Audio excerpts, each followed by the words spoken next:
Hey guys, this is Anks, and this video is of the dungeon called Lost City of Tol'Vir in the Cataclysm expansion set. So this is the first boss, General Husam, and he has a couple abilities. He's actually a fairly simple boss. He has an ability where he throws these mines on the ground. You can see these yellow circles. They evolve into bigger yellow circles, and then they explode. When they explode, they knock you back, so make sure you don't stand near them. He also has an ability called Shockwave, which is where he stomps on the ground and these spikes come out of the ground. They go in 4 directions, so make sure you don't stand in the way of those spikes. You probably get launched up. I just avoid everything that's on the ground, so I don't get to experience it here. And another move is he will charge a player. He'll pick them up and throw them. As you can see here, he throws me at a column and something or other. Does about 30,000 damage. Not too difficult. This encounter is actually fairly straightforward. Mind you, this is on normal, not heroic. So I'm sure he probably has an extra move that one-shots you. But yeah, so this boss is General Husam, 1.7 million hit points, and he is the first boss that you'll encounter in the dungeon. So the second boss, Lockmaw, is a crocodile, and the crocodile, first before you encounter him, you encounter this guy called Og, I guess as you pronounce his name, Og, and he's basically, it's a tank and spank. If you're a melee class, make sure you are not behind him. As you can see, he just did this move there where he hit with his tail and he brings up like a bunch of dust, and that dust puts a debuff on you that you miss 50% of the time, so you don't want to be standing behind him. Another thing is that he summons these frenzied crocolisks. You can just DPS them down. They have little HP. I believe one multi-shot takes about 1/3 of their HP. Yeah, or half of their HP even. So if you have Whirlwind or Divine Storm or anything like that, make sure you clean them out. So yeah, don't stand behind. The ad that comes around is the Og. You can probably just ignore him. He goes away after you kill Lockmaw. He doesn't really do anything. He will shoot people and do annoying stuff, but he can probably be ignored. I think he's also immune to CC, so you won't be able to sheep him or anything like that. Lockmaw will enrage at 25%. He does 25% more damage. You can trank shot it. I did, and so he's not enraged anymore. But yeah, that's basically it. Pretty straightforward boss.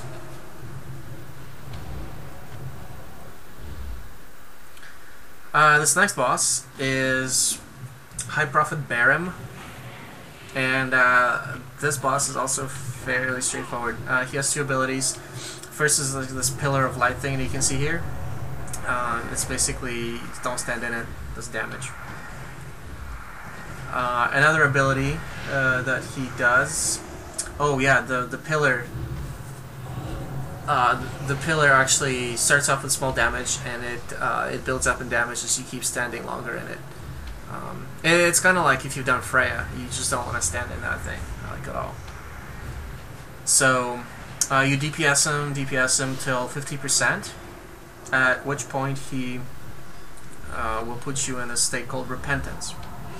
You get drawn towards him, and you are stunned, and you go into this Shadow Realm. And in the Shadow Realm, you have to kill the Harbinger of, the Harbinger. So he has an ability, Harbinger of Darkness, that summons these ads that come out of you, soul fragments. And this is basically like the first boss in the Forge of Souls, where you just don't want them to reach the boss. So you also take periodic damage while in the Shadow Realm. As you can see here, I'm taking 2300 damage a tick. Kill soul fragments. Obviously here nobody seems to be switching to them except for me, but it seems to be just enough. I'm able to kill them by myself. So yeah, once the Harbinger dies, it's just, you basically just keep, you know, tank and spank on this guy. Well, the tank is not moving out of the Pillar of Light for some reason, but whatever, it's a tank. He also has another RSDS move where he will throw like a bolt of nature damage onto a person, and it has a chance to bounce to a person standing next to him, so you want to make sure that you spread out. But yeah, it's a tank and spank, 50%. There's a transition. I'm assuming on heroic it's probably a little different. Probably two of those phases or something, or 2 soul fragments. But yeah, that's about it for this boss. And the last boss is pretty interesting. It actually took us 2 attempts because nobody has done it before. But this last boss, Siamat, is 2 phases. So the first phase is the ad phase, and 2 types of ads spawn. The servants have 300,000 hit points, and there's just big melee mobs. They probably have some sort of ability. Oh yeah, they have Thunder Clash, so you're gonna want to interrupt that. So you can stun them, you can kick them, whatever. And then there are the minions of Siamat. The minions of Siamat have an ability, Chain Lightning, and it is what it is. It's Chain Lightning, and it bounces to people. As you can see here, I'm trying to not stand too close to the druid. But there are 3 waves of these, 3 servants. Once 3 servants go down, then he transitions into the next phase. I'm not sure if this is based on how many servants there are, or if it's time-based or anything. Yeah, don't stand next to people like that. It's a bad idea. During this phase, Siamat throws bolts at people, storm bolts. They hit for about 7,000.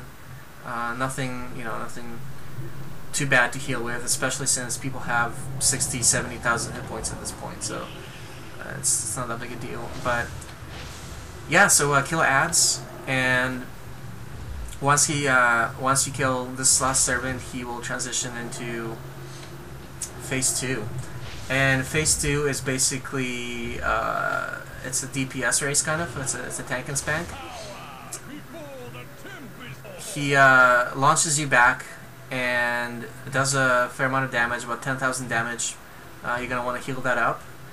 And then the tank picks him up, and see these clouds. You want to get away from these clouds, because when Siamat comes towards the clouds, he will absorb them, and then he does this thing where he does damage to the whole race. You can see these like waves of energy going towards people, purple and blue, and there's an achievement actually where on heroic you have to get all 3 clouds, and you have to kill him with all 3 clouds up on him.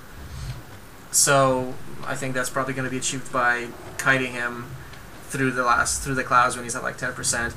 But yeah, so tank and spank. These minions still spawn, so you're going to want to take care of them. I think on normal you can actually ignore them and just burn the boss. Our druid's out of mana, but not a big deal. So yeah, that's it.